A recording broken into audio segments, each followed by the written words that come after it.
small little silly mistakes. Okay, so let's make sure we did not make any of those. So we have 327 times 228. So better numbers on bottom than yesterday. Yesterday they put 789 on bottom, the biggest three that you can put. So these are a little bit easier. Now, Kate, which number do we start multiplying by? The 8. So 8 times 7, 56. So 6, and we're going to carry our 5.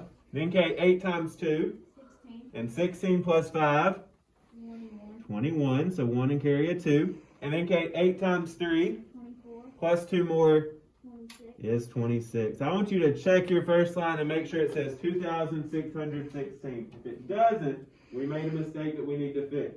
Is that the final answer? No. No, that's just the first line. We got 3 lines we got to get through. Now, Jackson, how do we start the second line? With a 0. And now, Jackson, 2 times 7, 14. So 4 and carry a 1. 2 times 2, 4. plus 1. 5. And 2 times 3 6. is 6. So check your second line. Make sure it says 6,540. Okay? If not, let's fix it. Thank you, Miss. Now, Madison, how do we start the last line? With 2 zeros, because now we're going to the hundreds place. So we want tens and ones to be zeros. So Madison, we're multiplying by 2 again. So 2 times 7, 14. 2 times 2, plus 1. And 2 times 3 is 6. So check your last line. Make sure it says 65,400. If you got those 3 lines correctly, then we just need to add them up. So Isabella, 6 plus zeros would be 4 plus 1, 6 plus 5, and 11 plus 4, 15, and carry the 1. Then Isabella, 1 plus 2, 3. plus 6, and 9 plus 5, and then 6 plus 1 is 7. So 74,556. Thumbs up if you got that one correct. That's a tough problem, but a lot of us are starting to really get those. I know. I'm making a little note of people that are answering. That way I'll put them in a minute. All right, so let's jump ahead to number 3. Now, I got lots of questions on this one just a second ago. Can I put it like this? No. Just because that one has more digits doesn't mean that it goes on top. If we're subtracting, whichever number comes first must go on top. Okay? Now, I lined up my decimals, I lined up my place values, but there was an empty space, Michelle, that we can fill in with a 0. So now we can subtract. So, Michelle, 0 minus 6. Say it again. The top number is smaller, so what do we have to do? Very good. We're going to borrow from the 5, making that a 4 and that a 10. So now, Michelle, 10 minus 6 would be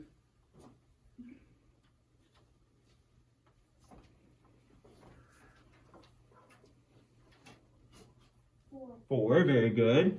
Cool Harris, 4 minus 2 would be, and 5 minus 3, Ethan, would be 2. Now, what do I do with my decimal? How do I know to get it in the correct place?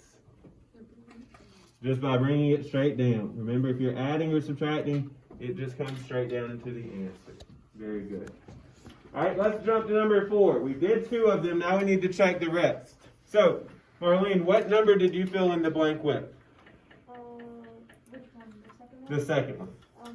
1,000. 1,000. Let's check and see if Marlene is correct. Now, she's multiplying by 1,000, Jackson. 1,000 means we're moving the decimal how many times? 3. 3. So we're going to grab that decimal and move it once, twice, and 3 times. The decimal's in the back on both of them, so she is 1,000% correct. All right, on the next one, McKinley, what number did you fill that blank in with? 100. So she moved it once and twice. It's between the 8 and the 1. Between the 8 and the 1, she's got it. So check those 2. Make sure you got those right. Okay. Let's go to number 5. Now, number 5, there's a couple different ways that we can do this one. Okay. The first way that we could do it is simply just by multiplying the fact that we already know. So Isabella, 4 times 8 is 32. But are we multiplying whole numbers there? No, we're multiplying decimal numbers. So look in that problem, Kate, and tell me how many numbers are there behind a decimal? 2. The 4 and the 8 are both behind a decimal. So that means in the answer there needs to be 2 numbers behind the decimal. So where would that decimal go in our answer then? Madison? Now if I put it between the 3 and the 2, there's only going to be 1 number behind the decimal. In front of the 3. Very good. Now, someone tell me, how would you say that decimal name? We would say that that's 32 what? Ethan? It would be 32. Oh, 3200. 32 hundredths. Marlene, how would I write down 32 hundredths as a fraction? 3 over 100. Over 100. Very good. Now, on that grid, there are 100 squares. How many of those squares would I need to shade in then? Michelle? 32. 32 out of 100. So we would shade in 32 of them. 1 second. I've got a reason why I'm doing it this way. I know why. Let's see. That would be 16.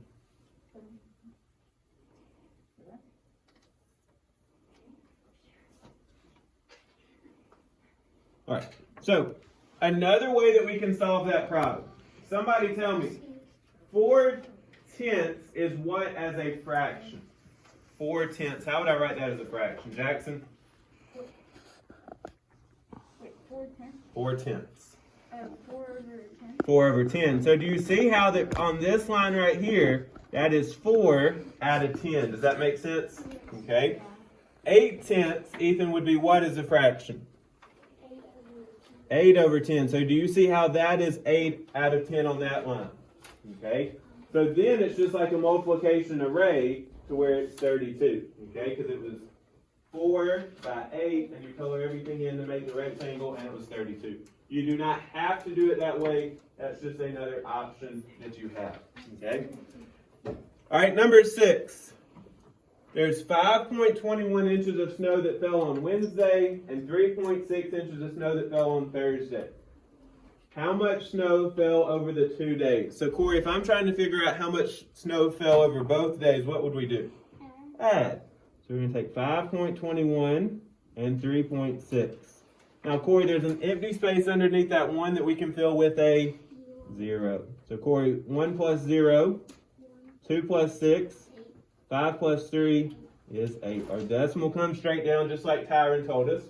Now what word, Tremaine, goes in our answer? Inches. Very good. So 8 and 81 hundredths inches. I thought it would be snow because it says how much snow fell over the 2 days. But if you want to know how much snow, you could say inches of snow. But it's got to have the word inches in there. So like if I said I ran 7 miles on Monday, 2 miles on Wednesday, I wouldn't say that I went 9 runs. Okay, 9 miles. Does that make sense? You got to use the unit. All right, last one, number 8. Now, on this one, I saw some incorrect things going on that we need to fix. Okay, so I'm going to use my pencil because 1/9 is not easy to separate. So, Chloe Harris, if I'm doing 1/9, how many pieces do I need to have? 9. Now, can I do it like this where I have 1, 2, 3, 4? Is that going to work? No, because there's ones way bigger than the others. They all need to be the same what? Size. So, the best that you can, try to make them all the same size. So, 1, 2, 3, 4, 5, 6, 7, 8. Now, do you see how my last one's a lot bigger than the others? I'm going to shorten it up just a little bit. Now, it does not have to be perfect. Okay, as long as you're trying, you'll be okay. Okay. Now, out of those 9 Khalil Harris, how many am I going to shade in? Just one of them. Okay. So now, Khalil Gray, we need to do 1/3. How many pieces do I need to divide it into? And how many do I need to shade in? Okay, so 1/3 ends there. 1/9 only ends there. Peyton, which one is bigger? 1/3. Very good. Isabella?